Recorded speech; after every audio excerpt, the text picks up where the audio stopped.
It's not every time I get to capture a gospel movie in a word, but 30 Pieces for me is simply beautiful. Everything about it, the story, acting, cinematography, music, resolution, and editing is just beautiful.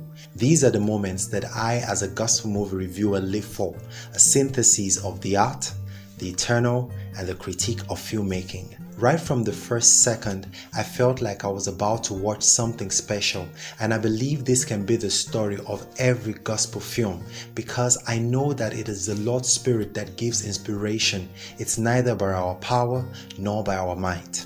Another word that may be used to describe 30 Pieces is exemplary. Firstly, it is a case study on the art of opening scenes, how to make them catchy. I almost shed a tear after seeing it because it was so well executed. Also, it is a sample of intelligent and purposeful sound design. Furthermore, there's an element of filmmaking used in this movie that I consider genius, the art of misdirection. It was successfully applied on multiple occasions, and I think it's a vital lesson to screenwriters and editors that films are made for audiences. The screenwriter should be in control of what the audience sees per time, so we have to choose correctly. Screenwriting requires quite a lot of meticulous story crafting, which is given here, aside the DPO's seeming ignorance of the first raid on Aladdin's Den. These and many more enhance not only the viewing experience, but also the way that the messages hit the heart. One of the trivia stated about 30 Pieces is that it's the first Mount Zion motion picture that centers on the Nigerian police force, and it's a welcome entry which shows us that even in that profession, a true believer would find expression of a divine sense of purpose, as portrayed wonderfully by Mike-Bamiloye's Officer Ima. He ministers to his next door neighbors, which gives an eternal edge to his job. Obi Pius Chioma's Officer Collins is a worthy anti-hero, and it is rather sad to see what the devil does to his family. Of course, he and his wife are culpable for aligning their choices with their enemies' wishes.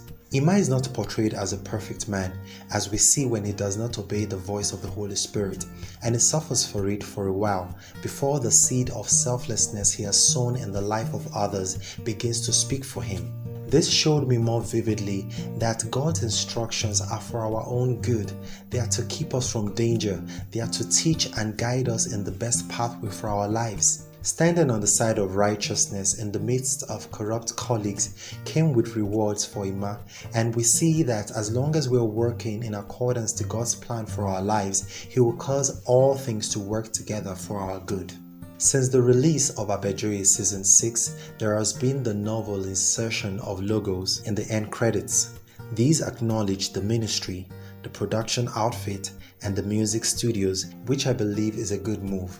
At that point, I said to myself, this is what a gospel movie should be. A production filled with moments that bless your spirit, touch your heart, make you feel and make you care, make you cry, make you smile.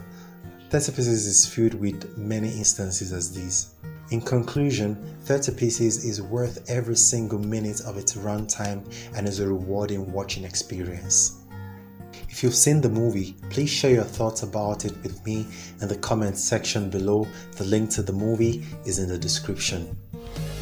Till the next video, stay blessed.